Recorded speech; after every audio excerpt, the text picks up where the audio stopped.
Hi friends, welcome back to Rani's kitchen. నేను మీ రాణి. Friends, ఈరోజు recipe వచ్చేసి టీ టైమ్ స్నాక్స్ రెసిపీ అండి. క్రిస్పీ చెక్కలు. మనం చెక్కలు చేసుకోవాలి అంటే పొడి బియ్య పిండిని వాడుతూ ఉంటాం కదా, అలా కాకుండా నేను చూపించబోయే ప్రాసెస్తో 1 కప్పు పెసరపప్పుతో, కప్పు గోధుమ పిండితో చాలా కమ్మగా టేస్టీగా ఈ స్నాక్స్ అనేవి చేసుకోవచ్చండి. మీ అందరికీ కూడా ఈ రెసిపీ బాగా నచ్చుతుంది. వీడియోని స్కిప్ చేయకుండా చూడండి. ముందుగా ఒక మిక్సింగ్ బౌల్ తీసుకుని దానిలోకి 1 అరకప్పు వరకు పెసరపప్పు వేసి వాటర్ పోసి 2-3 సార్లు బాగా కడగండి. కడిగిన పెసరపప్పులో తగినన్ని వాటర్ని పోసి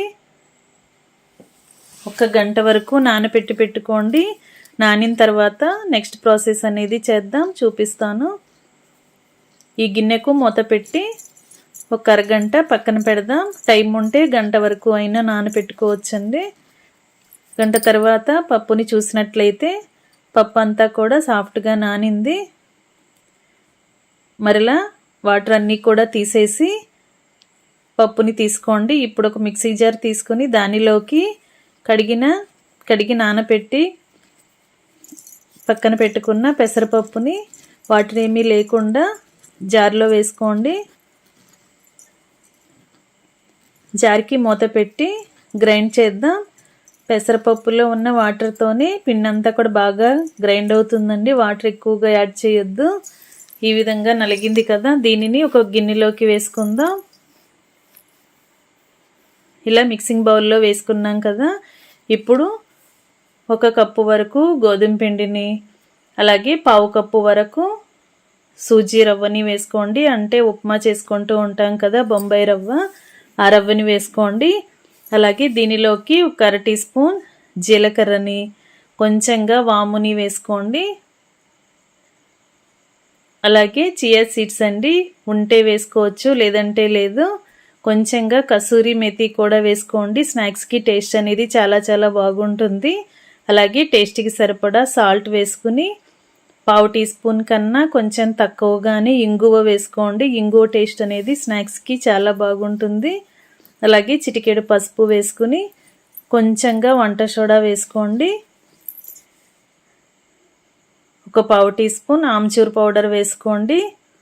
కొంచెంగా నెయ్యి కూడా వేసుకుని మనం వేసిన ఇంగ్రీడియంట్స్ అన్నీ కూడా పెసరపప్పు పిండిలో కలిసేంత వరకు బాగా కలుపుదాం. వాటర్ ఏమీ అస్సలు యాడ్ చేయకుండా పప్పులో ఉన్న తేమతోనే మనం వేసిన ఇంగ్రీడియంట్స్ అన్నీ బాగా కలిసిపోతాయి.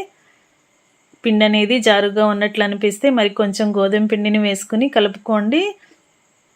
1 అరగంట పాటు కలిపిన పిండిని మూత పెట్టి పక్కన పెట్టుకున్నట్లయితే మనం వేసిన బొంబాయి రవ్వ అంతా కూడా తేమను పీల్చుకుని పిండి ముద్ద అనేది గట్టిగా వస్తుందండి. నానిన తర్వాత అరగంట తర్వాత పిండిని పూరీ పైట మీద ఇలా పొడి పిండిని చల్లుకుని రోల్ చేసుకుని చిన్న పీసెస్గా కట్ చేసుకోండి.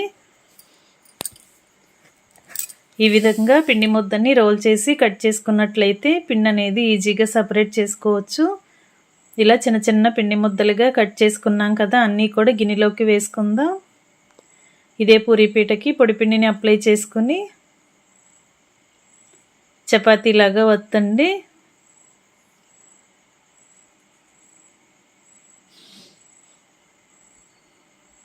ఈ విధంగా వీలైనంత పలుచగా చపాతీ చేసుకున్నాం కదా, మిగిలిన పిండిని కూడా ఇదే విధంగా చపాతీలాగా చేసుకుని ఒక ప్లేట్లోకి పెట్టుకోండి.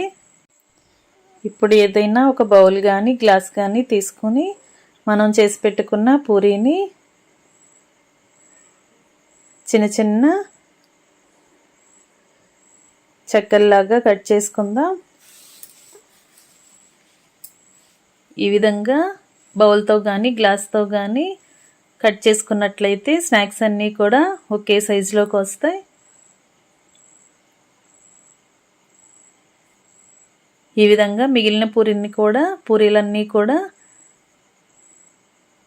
ఒకే సైజులోకి కట్ చేసి పీసెస్ అన్నీ కూడా ప్లేట్లోకి పెట్టుకోండి. ఇప్పుడు కట్ చేసి పెట్టుకున్న తర్వాత మిగిలిన పిండిని నెక్స్ట్ చేయబోయే పూరీకి యాడ్ చేద్దాం, పూరీ పిండికి యాడ్ చేద్దాం. ఇప్పుడు ఒక్కొక్క చిన్న పూరీస్గా కట్ చేసుకున్నాం కదా, వాటిపైన ఇలా ఫోర్క్తో కానీ ఏదైనా చాకుతో కానీ చిన్నగా హోల్స్ చేసుకోండి. చిన్న రంధ్రాలు పెట్టుకున్నట్లయితే స్నాక్స్ అనేవి మనం డీప్ ఫ్రై చేస్తున్నప్పుడు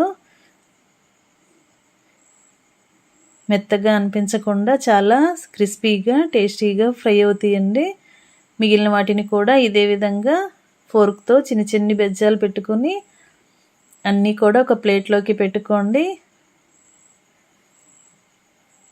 కట్ చేసుకుని చేసుకోవటం కంప్లీట్ అయిన తర్వాత స్టవ్ ఆన్ చేసి కళాయి పెట్టి డీప్ ఫ్రైకి సరిపడా ఆయిల్ పోసి ఆయిల్ కాగిన తర్వాత ఫ్లేమ్ని మీడియంలో పెట్టుకుని ఆయిల్లో కళాయికి పట్టినన్ని వేసుకుని ఒకవైపున బాగా ఫ్రై అయిన తర్వాత వెనుక వైపు కూడా ఫ్రై చేయండి. ఈ స్నాక్స్ అనేవి ఒక్కసారి మీరు కూడా చేసి చూడండి. చాలా టేస్టీగా అనిపిస్తాయండి. మీ అందరికీ కూడా ఈ రెసిపీ బాగా నచ్చుతుంది. మనం ఈ స్నాక్స్కి వాడిన ఇంగ్రీడియంట్స్ అన్నీ కూడా మనం తింటున్నప్పుడు పంటికి తగులుతూ టేస్టీగా అనిపిస్తాయి. అంతేకాకుండా పెసరపప్పుతో చేసిన రెసిపీస్ చిన్నపిల్లల నుంచి పెద్దవాళ్ళ వరకు అందరికీ హెల్త్కి చాలా మంచిది. ఎప్పుడూ చేసుకునే బియ్యపు పిండి చెక్కలు కాకుండా ఒక్కసారి పెసరపప్పుని నానబెట్టి గ్రైండ్ చేసుకుని నేను చూపించిన ఇంగ్రీడియంట్స్ని యాడ్ చేసి చెక్కలు చేసి చూడండి. చాలా క్రిస్పీగా టేస్టీగా వస్తాయి. చిన్నపిల్లలు పెద్ద వయసు వారు అందరూ కూడా ఇష్టంగా తినొచ్చు. రెసిపీ నచ్చినట్లయితే లైక్ చేయండి. ఛానల్ని సబ్స్క్రైబ్ చేసుకోండి. మరొక రెసిపీతో మళ్ళీ కలుద్దాం. Thanks for watching.